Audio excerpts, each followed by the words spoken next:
Mga ka-hunters, handa na ba kayong tumindig ang inyong mga balahibo? Ako kasi, sisimulang tumindig ang aking balahibo sa puntong ito. Heto, nakakita tayo ng isang ants-man na nakakatakot, nagre-reflect pa yung mata niya sa ilaw. At sunod-sunod naman nagpapakita yung mga tarantula dito. Kung sino sa inyo ang mga takot sa ganito, pareho tayo. Kasi ako kapag nakakakita nito, tumataas yung arachnophobia ko. So heto nga, para makita yung dambuhalang sawa at makuha ko ngayon kasi nakita ko nandiyan sa taas ng punong kahoy na yan. Kailangan malakas yung loob mo kasi kapag hindi mo siya makukuha.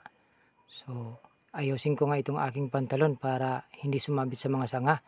Para makita ng mga viewers ko na hindi ako nagbibiro. Nandito kasi yung sawa nakita na karaang araw yung reticulated python. So ito, dahan-dahanin natin kasi baka makawala pa, sayang. So ito na nga, hawak ko na, abot kamay na. Yung Dendrylapis marinae or bronzeback, wala po siyang kamandag. Bakit kaya siya kinakatakutan ng sambayan ng mga Pilipino? Hindi naman siya dapat katakutan kasi wala naman siyang kamandag and napaka-docile pa niya. Sana wag kayong matakot ha. So ito nga, may nakita akong isang pupa. Ano kayong lalabas sa kanya? Heto, lumabas na. Lumabas na yung mga palaka at aking kukunin ito para mayroon tayong pang ulam pag-uwi mamaya. Sarap yung crispy spiniritos. Dito nga sa puntong ito, kita ko na yung dambuhalang sawa. Sawang biting kung tawagin dito ba sa Bicol. Ito pala ay isang dog-toothed cat snake or boy gazynodon. It is mildly venomous, kaya hindi naman po sila dapat katakutan. Yung kanilang kamandag ay hindi para sa tao, hindi para sa kanilang mga pagkain. So, bakit kayo matatakot sa kanila? Ito nga ang bait-bait diba Hindi ako nahirapan kunin siya.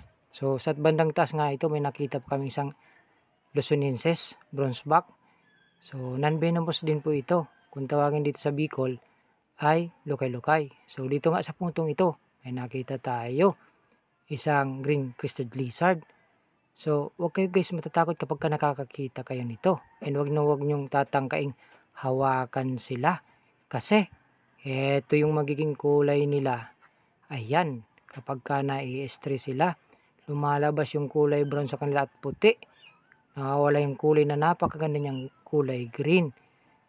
Alam niyo ba guys kung bakit kulay green yung kulay nila? Kasi para hindi sila na makita ng predator. Eto nga, nakikita ko ng mga brown na buko.